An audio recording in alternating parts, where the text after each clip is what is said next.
ndagira ngo dutangire igikorwa cyacu cyatuzinduye cyo gushyingira imiryango ikomoka muri aka kagari ka Gahombo mu buryo bwemewe n'amategeko, abo bombi bagahura kugira ngo bororoke bungure imbaraga umuryango. Dushingira kandi abantu ubwumvikane bwabo, nta bushyingiranwa bw'igitugu bubaho, ni hagati y'umugore n'umugabo babyishakiye bakabisaba bakabyemererwa bagasezerana. Nta mugeni waguzwe, nta mugeni watanzweho impano, umugeni n'urukundo hagati ye na mugenzi we. Nitwa Cidikoni Joseph Sehorana, aba ndi umuyobozi w'Ubucidikoni bwa Hanika muri Diocese ya Shyogwe. Murakoze. Icya mbere cyo gushyingirwa mu buryo bwemewe n'amategeko nk'uko wari ubivuze, nyine ni uburyo bwo kubahiriza itegeko ry'igihugu, ariko ni n'uburyo bwo kubahiriza itegeko ry'Imana.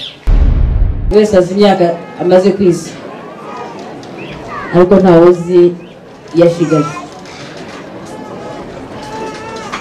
Uyu munsi rero uwahisemo kuvuga ngo imyaka ashigaje imbere yanjye ntazi umubare, hisemo kubana na runaka, hisemo kubana na nyira runaka, ukaba iwanyu akaba iwabo, mukajya kubaka.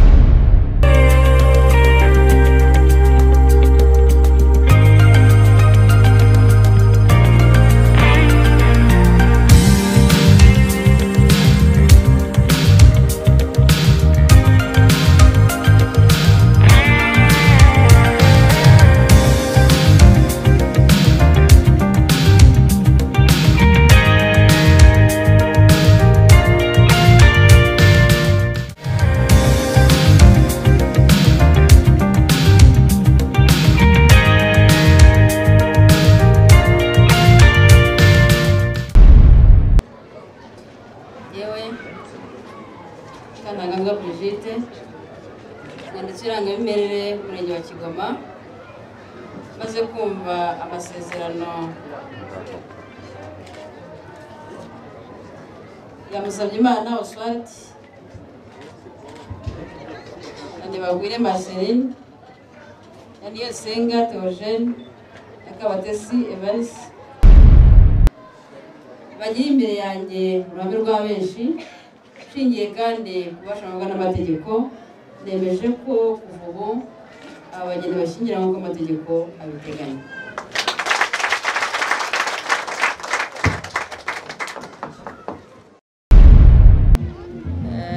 Nitwa Mukantagambwa Brigitte, abandi umunyamabanga nshingwabikorwa w'uyu murenge wa Kigoma.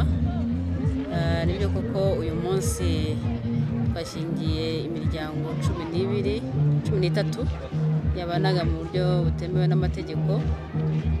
Nk'uko mubivuze rero, ni igikorwa dushishikariza imiryango yacu kuko turi igihugu kigendera ku mategeko. Iyo rero imiryango ibana ku buryo butemewe n'amategeko, haba hari uburenganzira bwa bamwe babigenderamo.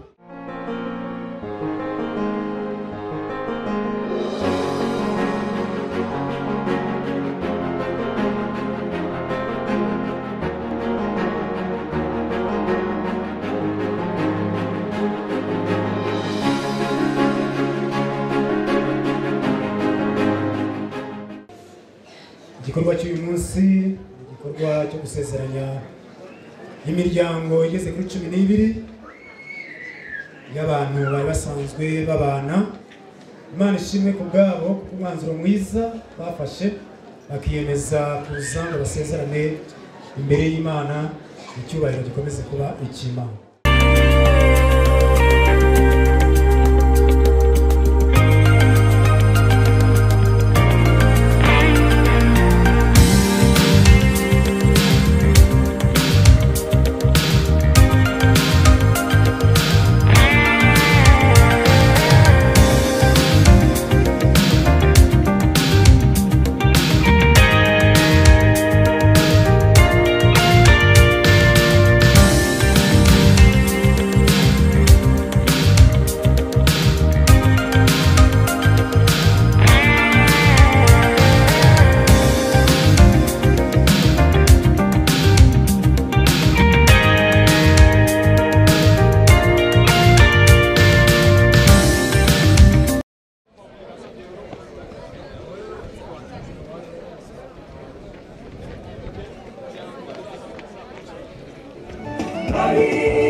tubakire n'amashimisho.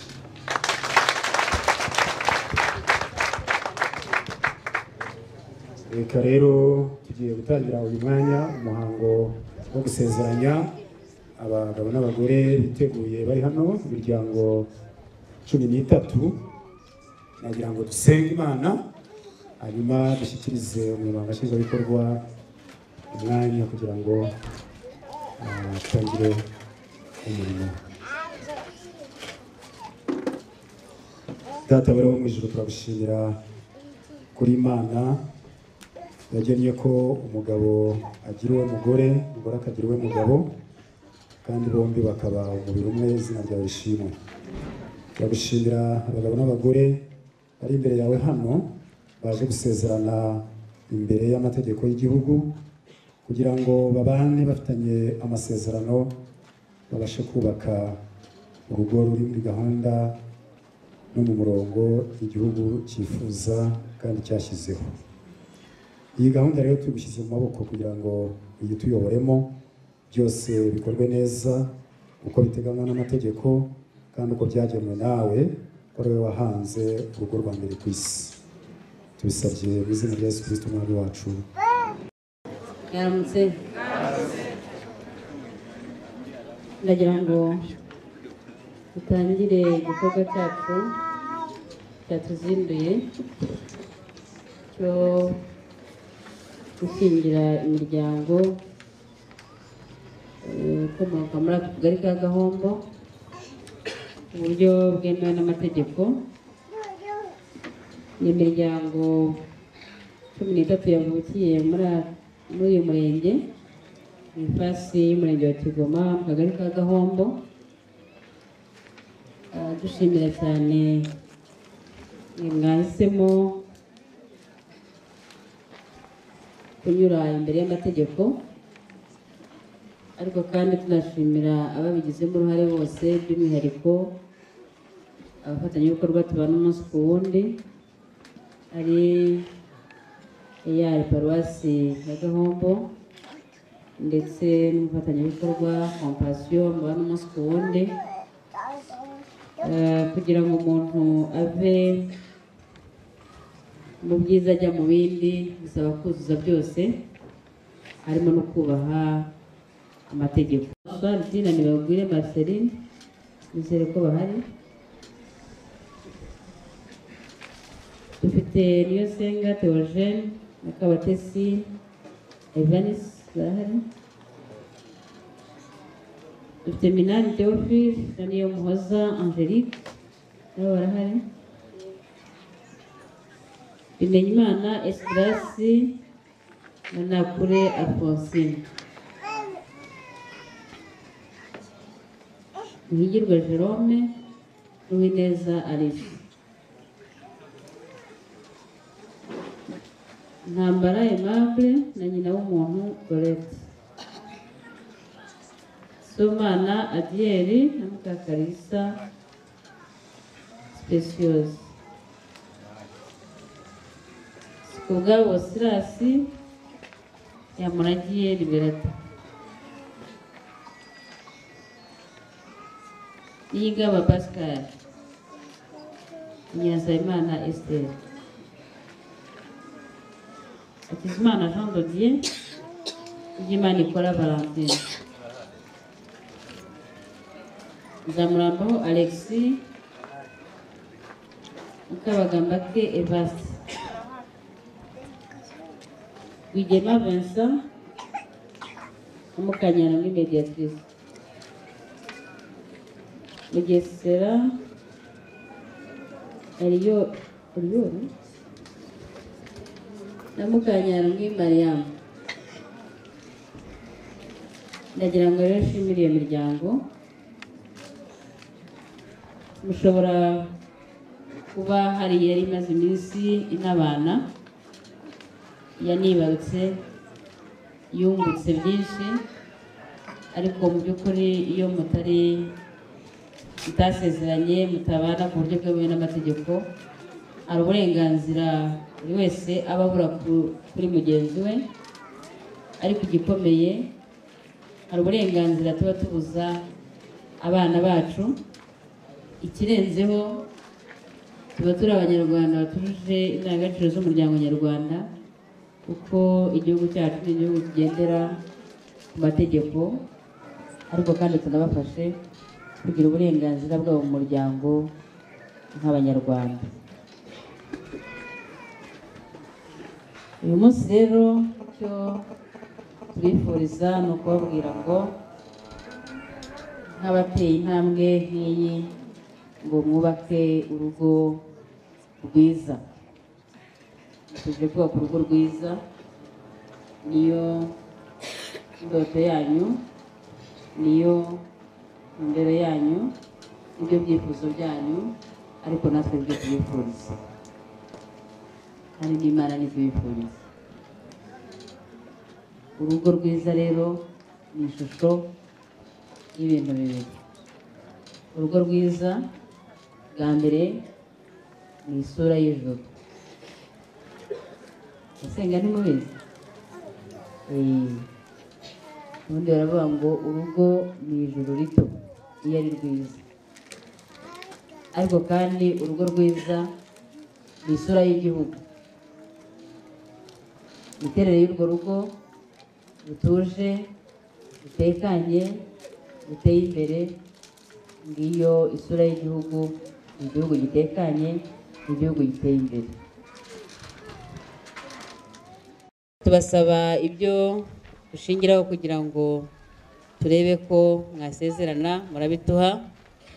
Icya mbere kiba kirimo icyemezo kigaragaza ko utari umwana.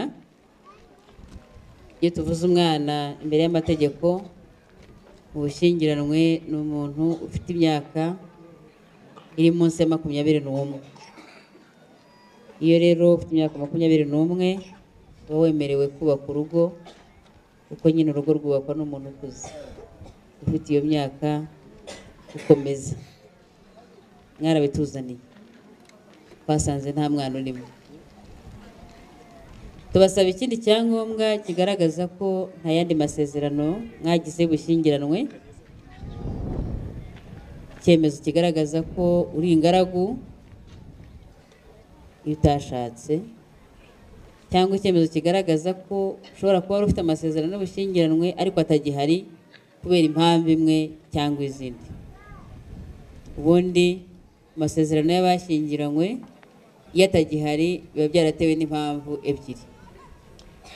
Impamvu ya mbere ni uko umwe mu bashyingiranywe ashobora kuba yaritabye Imana, batandukanyijwe n'urupfu. Impamvu ya kabiri ni uko abashyingiranywe ku mpamvu z'amakosa yabo bombi. Igihe tujya tuvuga ku mpamvu y'amakosa y'umwe, nta mpamvu y'amakosa yabo bombi, bananiwe kubana amasezerano bakayasesa. Icyo nacyo turakibasaba kugira ngo turebe ko utashobora gukora amasezerano abiri, kuko nitujya mu miziro turasanga bitemewe. Itegeko y'u Rwanda ntabwo abyemera, mbonezamubano agenga umuryango. Mwarabituzaniye, turabaranga iminsi iteganywa n'itegeko, ni iminsi 20.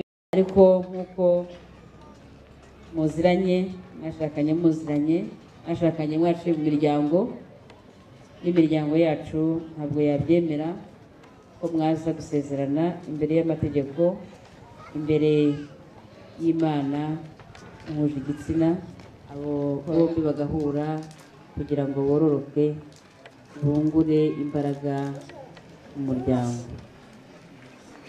Dushingira kandi abantu ubwumvikane bwabo, nta bushyingiranwa bw'igitugu bubaho, ni hagati y'umugore n'umugabo babyishakiye, bakabisaba, bakabyemererwa, bagasezerana.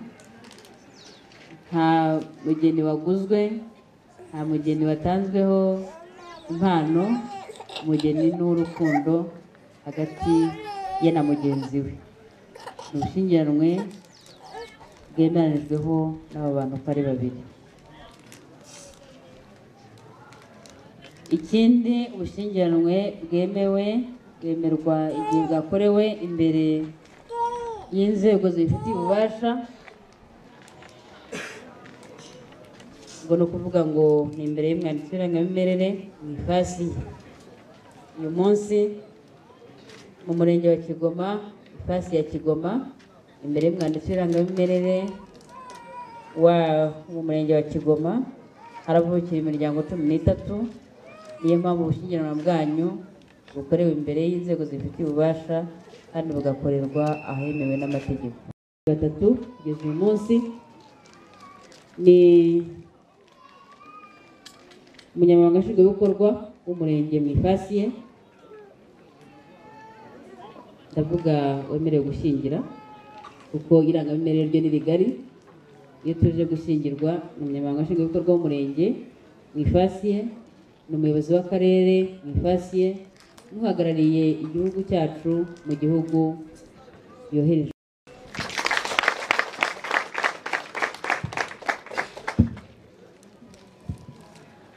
Ndagira ngo rero ndibutse ko nubwo hari imiryango yabanaga nk'umuhungu n'umukobwa, se murabizi?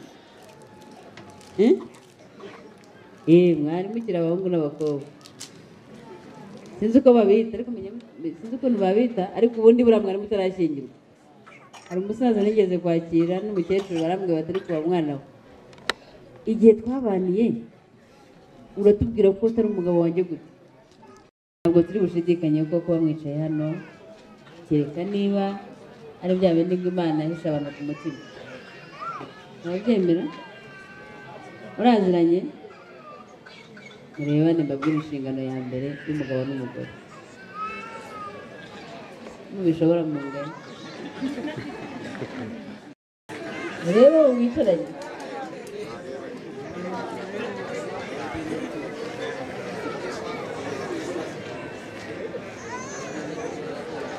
Inshingano ya mbere umugore afite ku mugabo we, inshingano ya mbere umugabo afite ku mugore we ni iyi.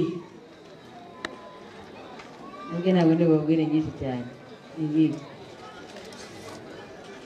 Ariko we ntabwo wamureba, mwarebanye ko ntabibonye.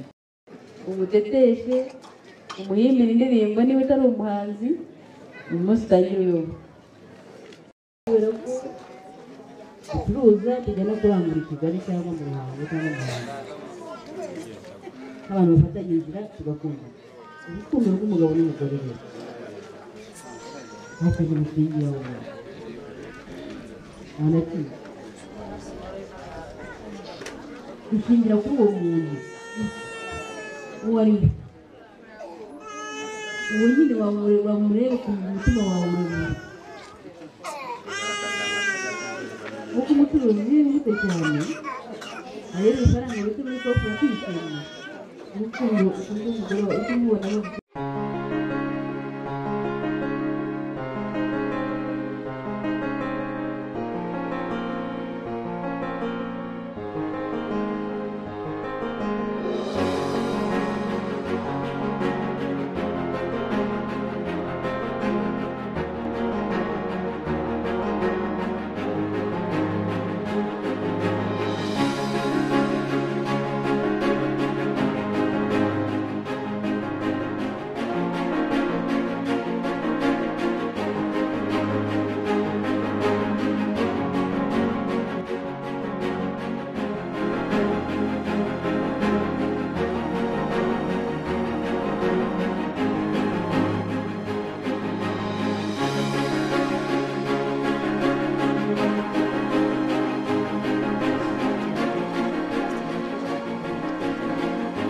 Nitwa Cidikoni Joseph Sehorana, abandi umuyobozi w'Ucidikoni bwa Hanika muri diocese ya Shyogwe. Murakoze cyane. Uyu munsi hari umuhango wabereye hano wo gushyingira abantu bari babanye mu buryo butemewe n'amategeko. iyo abantu babanye bashyingiranwa mu buryo bwemewe n'amategeko gutya byungura iki itorero bitanga uwuhe musaruro? murakoze. Icya mbere cyo gushyingirwa mu buryo bwemewe n'amategeko nk'uko wari ubivuze nyine ni uburyo bwo kubahiriza itegeko ry'igihugu, ariko ni n'uburyo bwo kubahiriza itegeko ry'Imana, kuko twebwe iyo babana nka kuriya batarigeze baca imbere y'Imana, bataraciye imbere y'amategeko, birumvikana yuko nk'itorero ntabwo tuba tubazi, ubutegetsi bwa leta ntabwo buba bubazi, twibaza ko n'Imana itabyemera. Imbere y'Imana tubifata nk'ubusambanyi n'ubundi, kuko nta bantu bahura gutyo gusa bigiriye inama bo ubwabo. Birumvikana yuko nk'itorero ntabwo tuba tubizi, iyo bagize ibibazo barabyikemurira bo ubwabo, ariko ubundi iyo baciye imbere y'amategeko bagaca imbere y'itorero bari ibintu byoroshye. Iyo hagize ikibazo kivuka hagati yabo baraza bakegera umuyobozi w'itorero akabagira inama, itorero rikabagira inama, itorero rikabafasha muri rusange. Itorero kandi ribafasha kurera neza mu buryo bwa gikirisitu abana baba bagomba kwibaruka, baba bagomba kubyara. Birimo rero inyungu nyinshi. Ikindi buriya abantu babana mu buryo butemewe n'amategeko, bataranyuze mu rusengero, bataranyuze imbere y'Imana, biranagorana yuko bajya inama. Akenshi na kenshi ntabwo bakunze guhuza. Bifasha rero mu buryo bw'umwuka, ariko no mu buryo bufatika birabafasha, cyane cyane mu buryo bwo gucunga umutungo.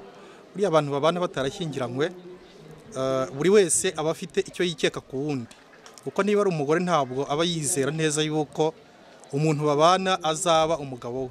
Aba afite ubwoba yuko igihe kizagera akajya kwishakira undi mugore amaze guhagurukwa umugore we wa mbere.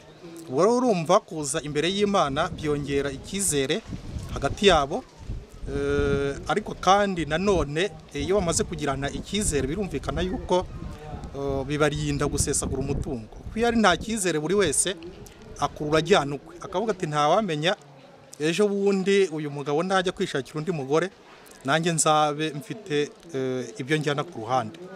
Bituma rero babana neza, kandi iyo babanye neza birumvikana yuko itorero biratworohera, tuba dufite abakirisitu bazima. Kugira abakirisitu babana neza bafite imiryango myiza ni ikintu gikomeye cyane ku itorero, kuko buri itorero ritangirira mu muryango. Iyo dufite umuryango utekanye, umuryango wumvikana, umuryango ujya inama, natwe tuba dufite itorero rizima, tuba tuzagira abana bazima, muri rusange n'igihugu kiba kizagira abaturage bazima. Ariko iyo mumaze gushakana nk'umugore n'umugabo mu buryo bwemewe n'amategeko, umutungo muhahano n'uwo mwashakanye mukimara gushakana nyine, n'umutungo mwiyemeje kuzana kugira ngo bafashe gutangiza umuryango wanyu.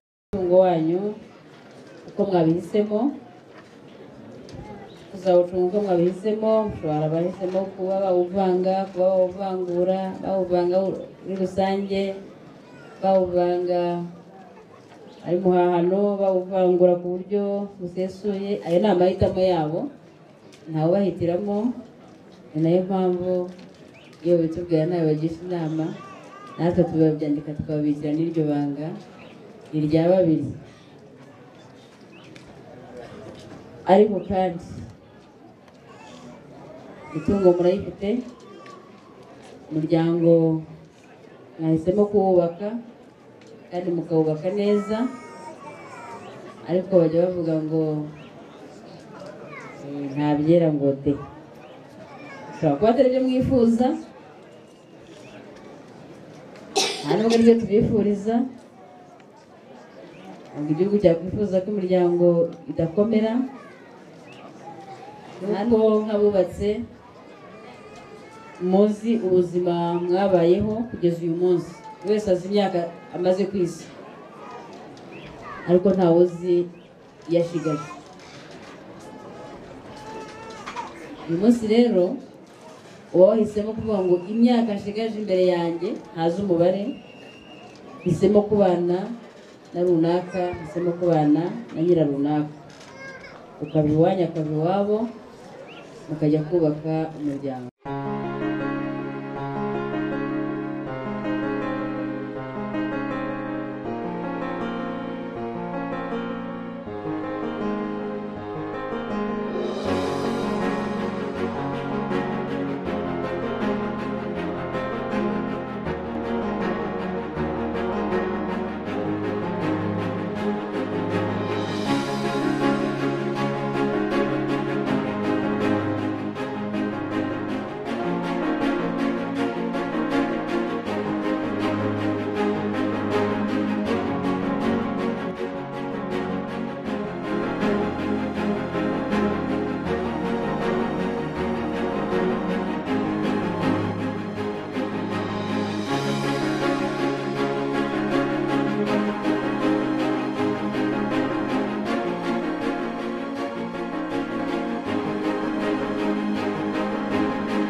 maze kumva icyo amategeko ategeka abashyingiranywe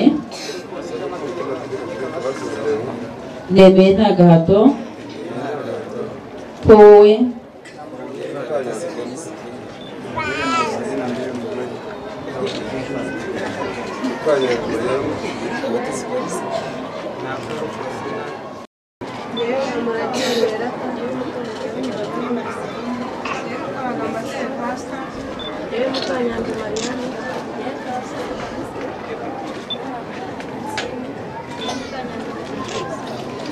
maze kumva icyo amategeko ategeka abashyingiranywe kubaherekeza mu rukundo ibyo mubasaba byiza bazakomeza bibahe nabo turabashimiye turifuza kuzagira urugo rurimo urukundo buri wese azazamo akarusoromaho akifuza kumera nkamwe kandi muzamwemerere mugire inama yo kumera nkamwe mu byiza muzaba murimo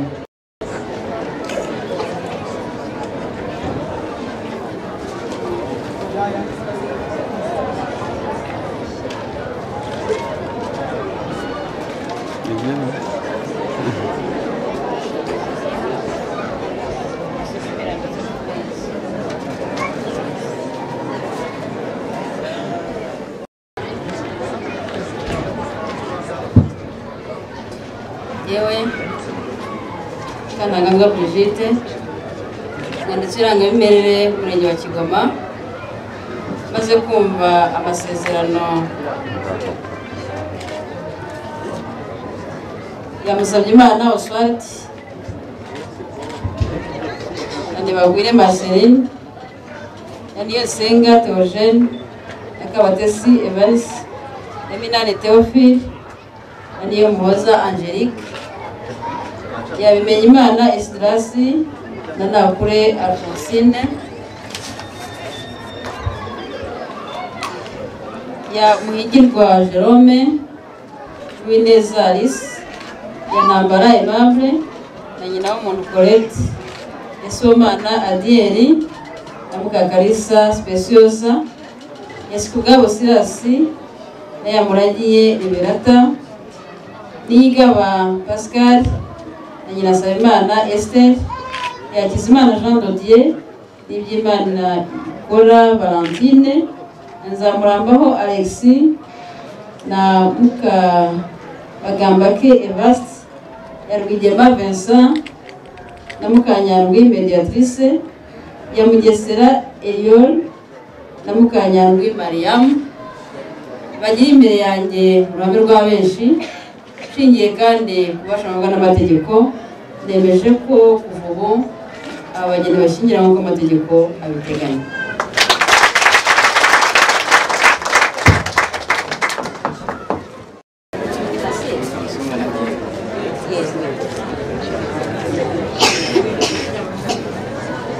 Niyosenga Theogene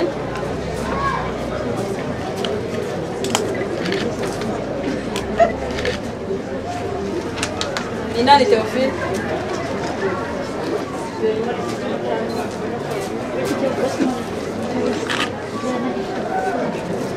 Bimenyimana Esdrasi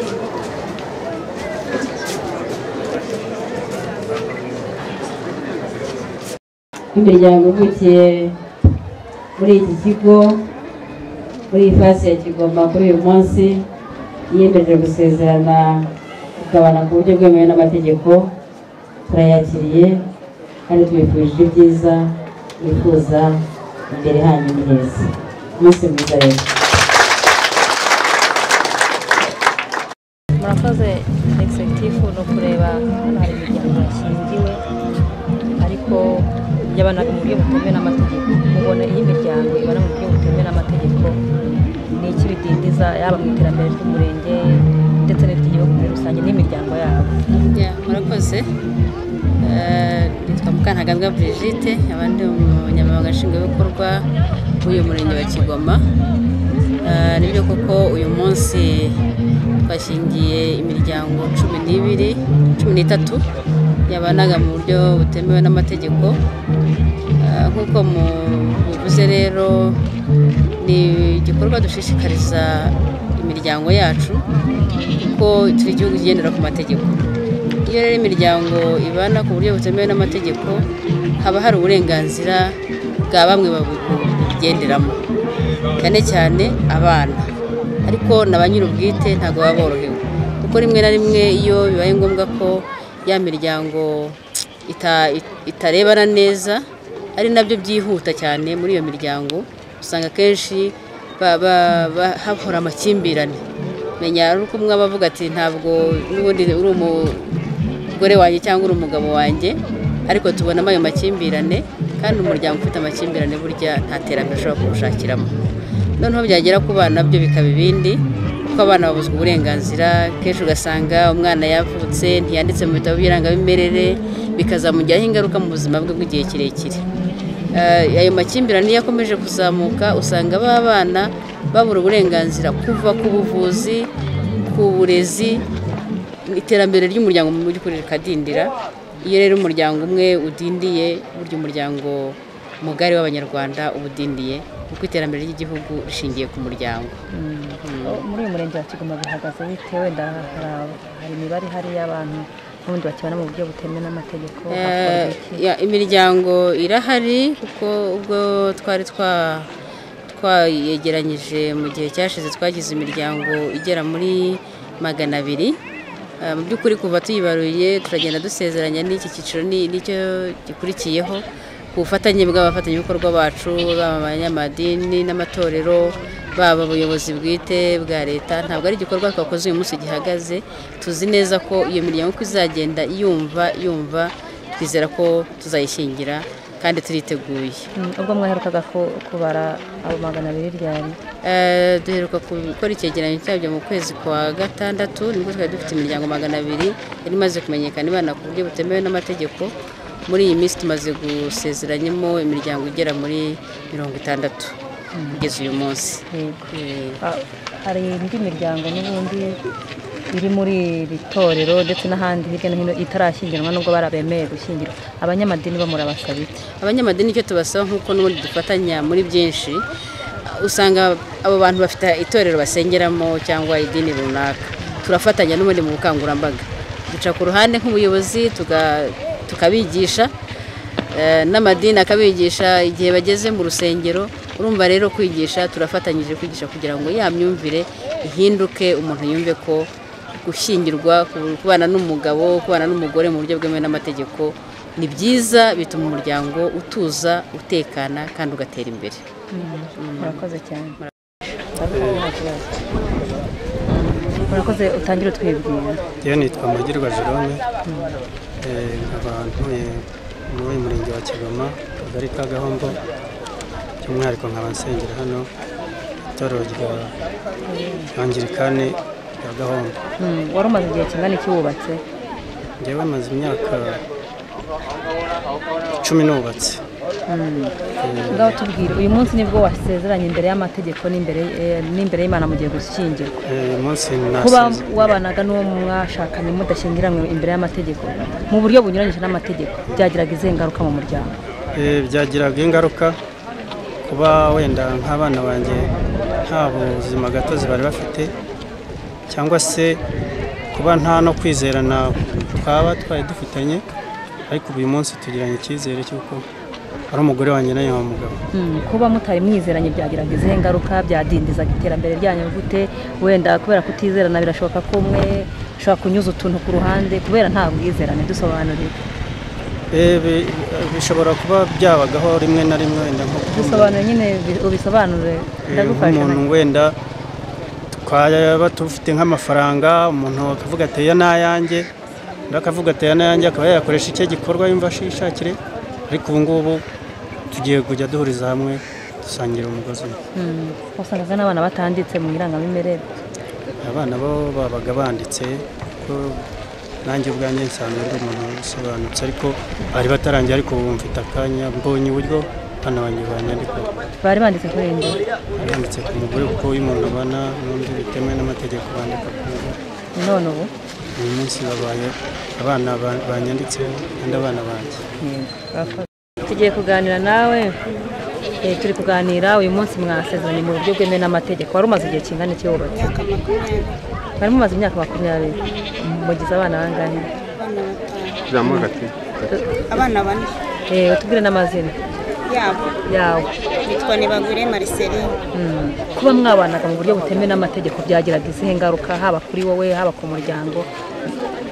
Ingaruka zari nyinshi kubera yuko nanjye ubwanjye nicaraga nkumva ni ikibazo, numvaga isaha ku isaha aho yabishakira yambwira ati gendera hasi iwawe, ariko ubu ngubu kompasiyo yarabigiriye neza iradusangira tuganiriza, ntiyabyaga byumva ariko baradufashije mu buryo bw'umubiri no mu by'umwuka, baradusura baratuganiriza, ubwo ngubwo arabyemera tuza mu gusezerana byemewe n'amategeko.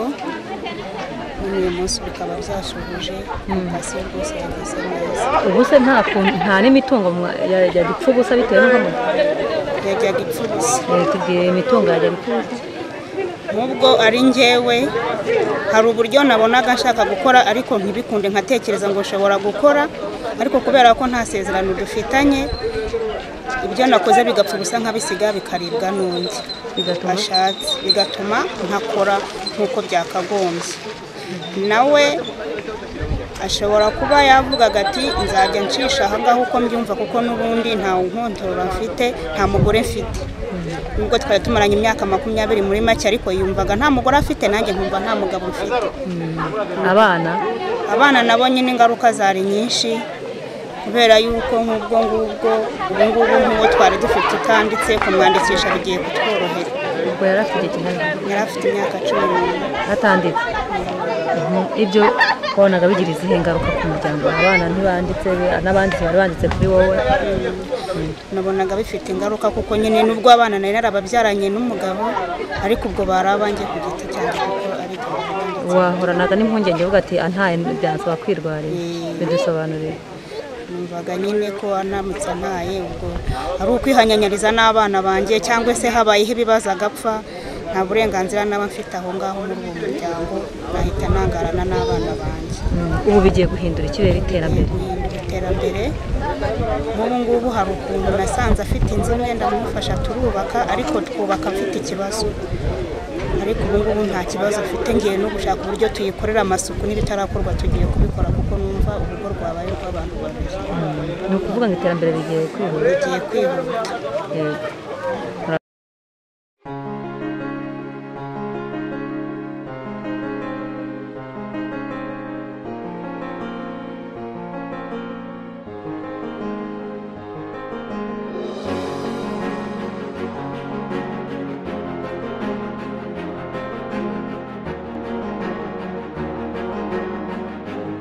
kandi tushimira urukundo rwawe izajya nishyirwe hejuru. Gahunda yacu yose rero igiye kuba yabona ubukwe turayisengeye kugira ngo iberwe nawe, ntihaba hacu ahubwo uri kugaragara Uwiteka Nyiringabo. Gahunda zose z'umugisha kandi bagiye kuzikora nabo umugisha mu izina rya Yesu, kandi bagiye kuzikorwa nabo Mana turabasengeye, ndetse n'abaherekeje bose kugira ngo izina ryawe rishyirwe hejuru kandi uri kugaragara mu izina ryawe. Urakoze kuri Imana yacu kandi urakoze kwita kuri twebwe mu izina rya Yesu tubyambaje. Bakire mu nzu y'Imana. Haleluya. Twagira ngo rero twakire abantu bose mwamaze kwinjira hano mu nzu y'Imana, bihangane yenda utaha nitwongera gukora ibyiza nk'ibi ngibi, yenda tuzaba dufite inzu nini cyane itari igiye ibasha kwakira umubare w'abantu batarabangana. Mu byubahiro byabo bajye juru, maze nibamara kujya juru bahindukire barebe imbaga y'abantu iri hano, namwe mu bakire mu izina rya Yesu. Haleluya. Reka bo bitere mu byubahiro byabo, bahaguruke bahindukire barebe inyuma, barebe imbaga y'abantu bari inyuma, maze barambure ibiganza babasuhuze.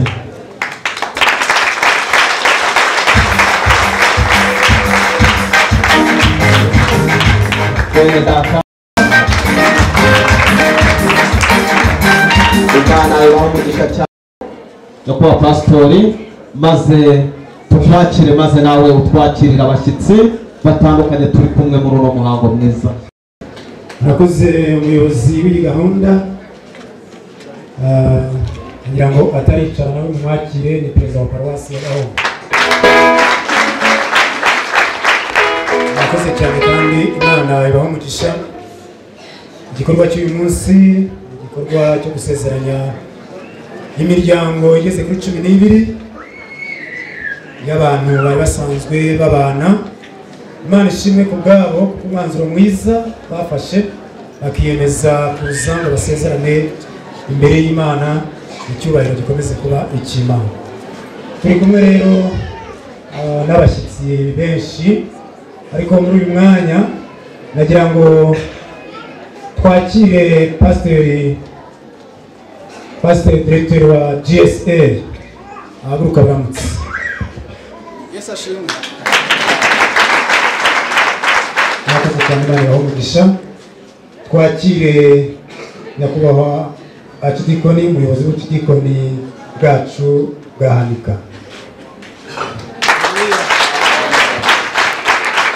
Mwakoze nyakubahwa kuza gufatanya natwe muri iki gikorwa cy'ingirakamaro kandi cy'ingenzi twagize uyu munsi. Twakire nyakubahwa Archidikoni, umuyobozi w'ivugabutumwa mu rwego rwa diyoseze yacu ya Shyogwe, kugira ngo nawe yahaguruke abaramutse.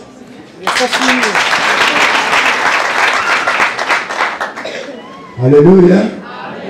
Turi kumwe kandi na nyakubahwa Senior PF, kugira ngo nawe muri uyu mwanya kumwakire.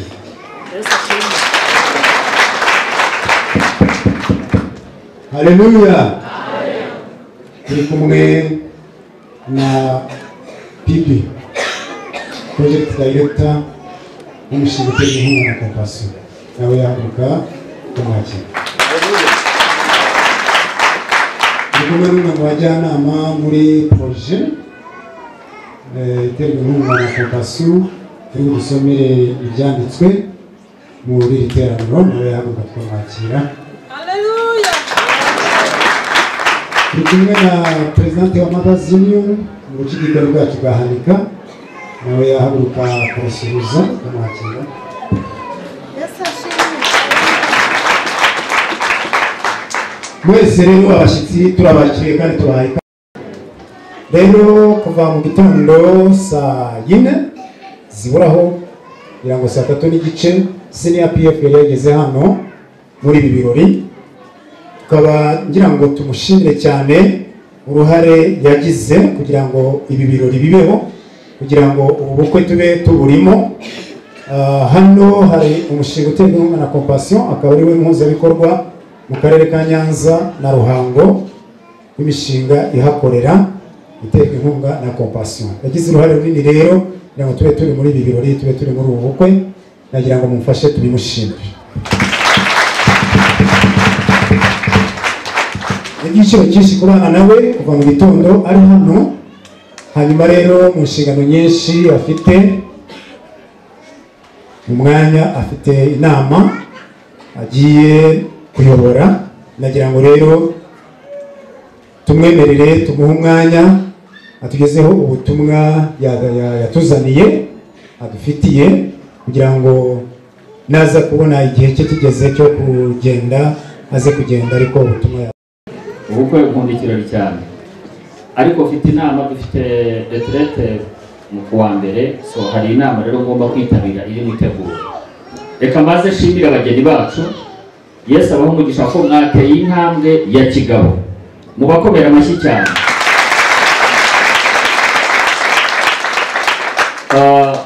Kubana ni ikintu gikomeye cyane. Abantu babana bitemewe, murabona ko turi mu rusengero, mwese muza mu rusengero. Bibiliya ifite uburyo ibyita mu buryo buri clear. Bibiliya ivuga ko mu by'ukuri tuba dukora ibyaha, nubwo waba umaranye n'umugore imyaka 30, ariko mutarabanye mu buryo bwemewe n'Imana, Bibiliya ivuga ko mukora iki? Ibyaha. Noneho byaza kuri leta byo bikabagaharuza, nibyo bikavuga ko nyine murimo kubana mu buryo butemewe n'amategeko. Kuko dufite abana bane twanashyingiwe, ariko murabana mu buryo butemewe n'amategeko. Ndagira ngo rero bashimire icyemezo gikomeye n'intambwe ikomeye bateye. Ariko by'umwihariko ni munyemerere mpagurutse abagabo basezeranye ubu rero mumbabarire mbabwire ngo igikorwa mukoze uyu munsi nicyo cyerekanye ko muri abagabo. Umugabo nyamugabo hari ibintu bigomba kumuranga. Mwakwicarira abageni beza, mwakwicarira zacu. Icya kabiri rero bagabo basaba nuko you are going to be a protector, kurinda, kumurinda ntabwo ari ukugura icumu gusa ngo ugure umuhoro uvuga uti hagira utambatamba inyuma y'urugo rwanjye ndakugirira nabi. Ni ukumurinda muri ubwo buryo, ariko ukamurinda no mu marangamutima. Ukamurinda mu ki? Ukamurinda guhora ashavuye. Ese uko ko twabanye mu buryo bwemewe tuyagenda umugabo wowe umunota wose nagusezerera nkazana undi, wowe kwanza cisha makeya. Reka mbabwire, ubu nibwo mubaye abagabo kuko mukoze igikorwa kiriki cy'abagabo. Icya nyuma rero mvuga kugira ngo nsoze, bihubiranye biri munsi wageze bisa bihuriranye ndi nko gusoma igitabo. Igitabo soma kiri mu Cyongereza, ngiye kubabwira titire yacyo namwe muyishyire mu bikorwa. Kiravuga ngo he wins, she wins. He wins, she wins. Uzi icyo bivuze? Biravuga ngo aratsinda nanjye ngatsinda. Ariko mu Cyongereza biba bivuze kuko bavuga ngo umugabo aratsinda nanjye mudamu nkakora iki? Nkatsinda. Mu rugo mutangiye kuko ubu ngubu imbere y'Imana mwari mubizi ko mutangiye umunsi wa mbere. Ubu natwe tugiye kubara ngo babanye umunsi wa mbere n'uyu munsi. So kuva uyu munsi rero ujyane principe ivuga ngo jyewe umugabo nzajya nsinda, ariko ndeke n'umugore wanjye akora iki? Ntabwo ari gutsinda, ntabwo ari uruhande rumwe. Mwari muzi ko n'imipira hano iyi kipe imwe yatsinze iyindi ikayitsinda ibitego 8 abafana batangira gusohoka, tumwatubihirije umukino sijyayinyagiye usindi kipe ki umukino uryoha uko mwembi mukora iki? Mutsinda. No mu gufata ibyemezo wa mugabo we ujye wemera rimwe na rimwe amaranga y'umutima y'umugore wawe n'ibyemeza n'inama atanga. Umugabo ucisha make, we kugutira igihe umugabo gusa n'igihe dusake n'igihe ubika, mureke nawe ibitekerezo bye byumve, nibwo muzubaka urugo ruhoraho. Yesu ashimwe. Nibwo muzubaka urugo rukora iki? Ruhoraho kandi rurimo urukundo. Kuko iyo habayeho gutsinda k'umugabo gusa, ubwo ya marangamutima nahoze mvuga urinda uba wamaze kuyica. Ubana n'umugore wari umwanda, warakaye, umugore yakumva utashye we n'abana be bose munsi y'igitanda, buri umwe bagonga amabase tujya mu meza, araje umugore nawe agashaka aho ajya. Ntabwo bwari bwo bugabo. Ubugabo ni uko utaha abana n'umudamu bakanezera. Ndagira ngo rero bashimire ku ntambwe nziza mwateye, mukaba mugiye kubaka ingo zihesheje Imana icyubahiro, zihesheje na community icyubahiro, ndetse n'igihugu cyacu. Nshimire iri torero ko ryabikoze.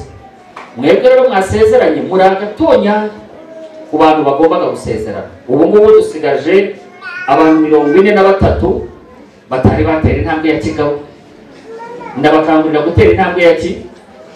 Ntabwo twe tuzarambirwa. Ubutaha mwongere mwicare mwisuzume, mwabagore mwe bagira inama, ntimusibe gusenga. Gihe usengera umugabo wawe upfukame ku ivi, mwicare mu biganiro. Sheri harabura iki ngo tubane neza? Harabura iki ngo nanjye mpeshe ishema murarizi? Umugore nawe agenda yerekana impeta. Uzi iyo bagenda ubu ngubu abangaba uyu munsi baragenda bagira gutya kugira ngo buri muntu wese ayibone. Urumva udufoto kuri WhatsApp twacicikanye, undi we uratuma curi ku mutwe. Namwe rero 43 musigaye mugende mubiganireho mu gihe gikwiriye. Umubare ni wongera kugaragara. Gitifu yambwiye ati mushaka n'ejo muzongere mu mpamagare gende yiteguye. Dore n'abakozi b'Imana bicaye hano bo bakoze iki? Bariteguye. Ndagira ngo bashimire. Yesu abaho umugisha, mugire ibirori byiza.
Uwiteka Imana irema mu butaka amatungo yose n'inyamaswa zose. Uwiteka irema mu butaka amatungo yose n'inyamaswa zo mu ishyamba zose n'inyoni n'ibisiga byo mu kirere. Ibizanira uwo muntu ngo imenye uko abyita, kandi uko uwo muntu yise ikintu cyose gifite ubugingo aba ari ryo riba izina ryacyo. Uwo muntu yita amatungo yose n'inyoni n'ibisiga byo mu kirere n'inyamaswa zo mu ishyamba zose, ariko umufasha umukwiriye yari ataraboneka. Uwiteka Imana isinziriza uwo muntu, ubuticura arasinzira, imukura mu rubavu rumwe isubizamo inyama. Mu rubavu Uwiteka Imana yakuye muri uwo muntu iruhindura umugore imushyira uwo muntu. Aravuga ati, uyu ni igufwa ryo mu magufwa yawe, ni akara ko mu mara yanjye. Azitwa umugore kuko akuwe mu mugabo, nicyo gituma umuntu azasiga se na nyina akabana n'umugore we akaramata, bombi bakaba umubiri umwe. Kandi uwo mugabo n'umugore bombi bari bambaye ubusa, ntibakorwe n'isoni. Mwakire neza igice cy'uyu munsi.